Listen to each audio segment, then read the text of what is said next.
Wantan bitun qabu sumuni tokkon qabu wala huma tokko shinkoo tokkon qabu. Lakkii kee wanta ta'e barbaadi fidi. Hodu kottu baafadhu nyaata gogaa koo nyaadhu hodhola biyyoo nyaadhuuti.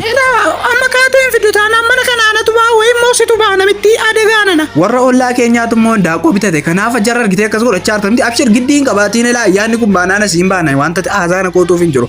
Maanyeeti nyaattee siin dadhabdu waan kee bakka qoonqoomaa yeroo ayyaanni dhufu hundi. Biyyoo nyaadhuuti kan inni kanaa laattee beektaa hin fidu taanaan nama kitee hedduu godhe biyyoo nyaadhu. A few moments later. Maali qeerroo waanuma ta'e naali keessi niitiin koo nabsiina keessaa baaste waan ayyaanaattee na cannaqaarti maal waan ta'e naali keessi qeerroo. Kun waanuu galgala manan bulle akkasitiin haasaan gootee natumaa bultee naanuu. Biyyoo nyaattati ofumaan irra teessaa waan ayyaanaa bituu hin dandeessu.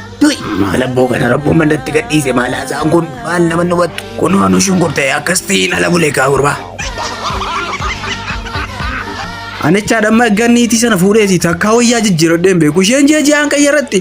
Paantii tokko waggaa 3 nuuf adde geeba maal jetta gad. Bakka akkuma ta'e alii marraa liqeeffadha ka akkuma ta'etti mee bilbiliif. Feeloo alii maaloo ishee marraa bichaa salphina na baasee hindaaqula kee keessaa tokko na liqeesse ayyaana kana baasee sii kaffalaati. Biyyoo nyaadhu shiisa kanaan dura narraa fudhatte yoomnaa deebiste soo ayyaana baasee keensi deebisetti ilbiisni kun. Bayi baakki liqii kee tafa malee nan arrasiinis ammoo bayi udaan kun sirraa liqeeffadhee sa'oo fakkaa baddaa'u udaan. Akka lammaffaa deebisee dawwalli lammaffaa deebisee dawwalsiistee naan siimii keessatti cobsiisa shi'an.